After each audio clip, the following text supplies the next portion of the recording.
Indian army, navy और air force के salute करने के तरीके का अलग अलग होने का राज क्या है? और टोक्यो ओलंपिक्स में एथलीट्स को 1,50,000 से भी ज्यादा कॉन्डोम्स दिए जाएंगे, लेकिन ऐसा क्यों भाई? और मूवी स्टार्ट होने पर इनका मतलब क्या होता है? आज ऐसे ही कुछ सवालों के जवाब जानने को मिलेंगे, जिसे देखकर आप एक ही चीज कहेंगे, वाव।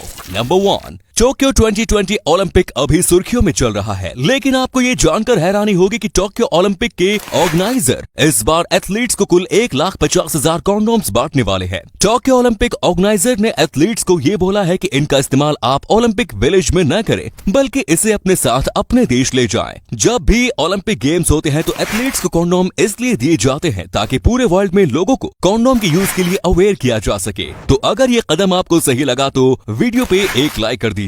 नंबर 2, इंडियन आर्मी, नेवी और इंडियन एयरफोर्स, इन तीनों के सैल्यूट अलग अलग होते हैं, लेकिन ऐसा क्यों? इंडियन आर्मी जब सैल्यूट करते हैं तो वो अपनी हाथ की हथेली को पूरी खुली रखती है और सामने वाले आदमी को उनकी पूरी हथेली बिल्कुल साफ साफ दिखाई देती है। साथ ही साथ उनकी बीच वाली उंगली उनकी टोपी को या आईब्रो को लगभग टच करती है। असल में इंडियन आर्मी ऐसे सैल्यूट इसलिए करती है ताकि वो सामने वाले के मन में ये भरोसा जगा पाए कि उनके हाथों में कोई हथियार नहीं है और वो उनको किसी भी तरह नुकसान नहीं पहुंचाना चाहते।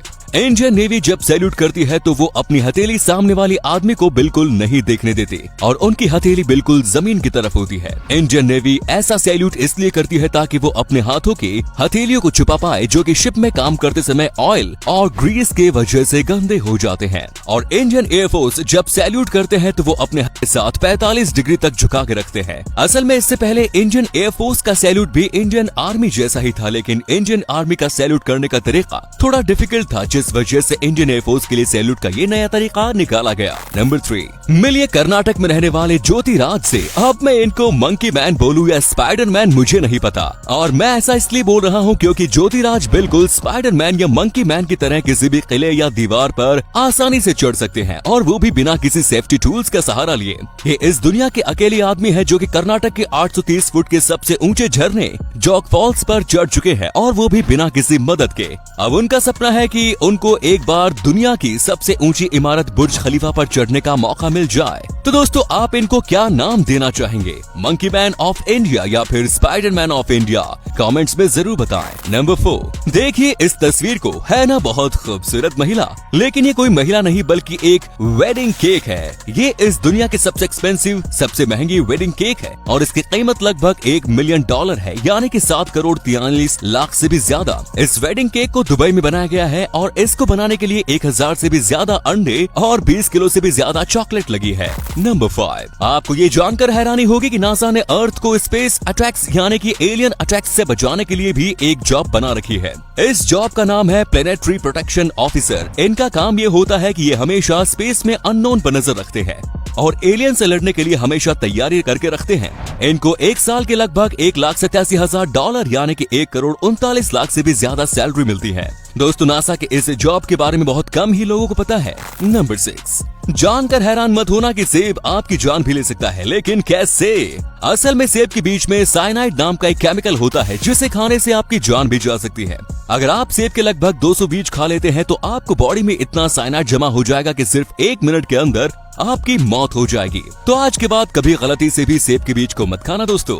नंबर 7, देखिए इस दुनिया के सबसे पहले ट्रांसपेरेंट कार को। अमेजिंग है ना? लेटेस्ट कार न्यूज के मुताबिक जर्मनी की ZF नाम के एक कंपनी ने इस कार को बनाया है। अब आप लोग इस धोखे में मत रहना कि आप एक पत्थर इस कार पे फेंक कर मारोगे और ये कार टूट जाएगी, क्योंकि असल में ये कार बाकी किसी नॉर्मल कार से कई ज्यादा मजबूत है। और मैं ऐसा इसलिए बोल रहा हूँ क्योंकि इस कार को बनाने के लिए बहुत ही ज्यादा हाई डेंसिटी वाले ग्लास का यूज किया गया है, जिसकी मजबूती किसी नॉर्मल स्टील से ज्यादा है। नंबर 8, अगर आप 5 महासागरों के नाम सुनकर बोर हो गए हैं तो आपके लिए ये गर्मा गर्म फैक्ट। अफ्रीका महाद्वीप इथोपियन रेगिस्तान में पड़े एक 60 किलोमीटर लंबे दरार से धीरे धीरे टूटते जा रहा है, जिससे कि वैज्ञानिकों ने ये अनुमान लगा लिया कि अगले 5 से 10 मिलियन सालों में अफ्रीका महाद्वीप के टूटने की वजह से दुनिया के 6ठे महासागर का निर्माण होगा। अभी आप अफ्रीका महाद्वीप में आ रही दरार सामने देख सकते हैं।